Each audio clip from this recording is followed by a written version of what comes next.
ఏపీలో ఘనంగా పర్యావరణ దినోత్సవ వేడుకలు. ఆక్వా ఉత్పత్తుల్లో ఏపీనే నంబర్ 1 అన్న సీఎం చంద్రబాబు. ఇలాంటి టాప్ 10 ఏపీ వార్తలు ఇప్పుడు చూద్దాం. రాష్ట్రంలో పెరుగుతున్న కాలుష్యాన్ని అరికట్టేందుకు ప్రతి ఒక్కరూ బాధ్యతగా వ్యవహరించాలన్నారు సీఎం చంద్రబాబు. హానికరమైన కార్బన్ ఉద్గారాలను తగ్గించేందుకు వీలైనంత వరకు నిత్య జీవితంలో సైకిళ్లను వాడాలని ఆయన సూచించారు. ప్రపంచ పర్యావరణ దినోత్సవం సందర్భంగా సీఎం చంద్రబాబు స్వయంగా సైకిల్ సవారీ చేసి అందరినీ ఆశ్చర్యపరిచారు. జనసేన రాజ్యసభ అభ్యర్థిగా లింగంనేని రమేష్ పేరు దాదాపు ఖరారైనట్టు తెలుస్తోంది. ఇదే విషయాన్ని జనసేన పార్టీ అధికారికంగా ప్రకటిస్తుందని సమాచారం. 3 రాజ్యసభ స్థానాలు టీడీపీకి, 1 స్థానాన్ని జనసేనకు కేటాయించారు కూటమి నేతలు.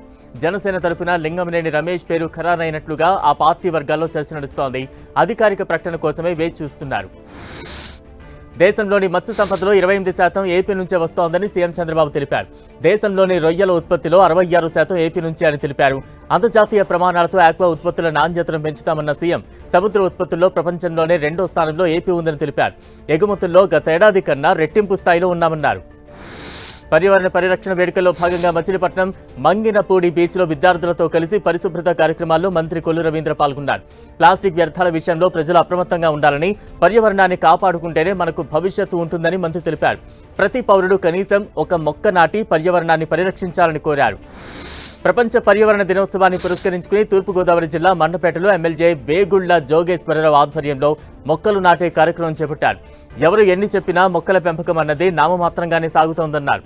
ఏ ప్రభుత్వం వచ్చినా మండపేట నియోజకవర్గంలో మొక్కల పెంపకం పరిమితమైందన్నారు.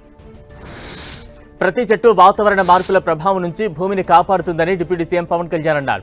ఎన్టీఆర్ జిల్లా మూలపాడు బటర్ఫ్లై పార్క్లో నిర్వహించిన ప్రపంచ పర్యావరణ దినోత్సవ కార్యక్రమంలో పవన్ పాల్గొన్నారు.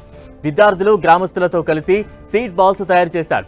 ఈ నెల 15 వరకు రాష్ట్ర వ్యాప్తంగా 2.5 కోట్ల సీడ్ బాల్స్ తయారీ లక్ష్యంగా పెట్టుకున్నట్లు తెలిపారు.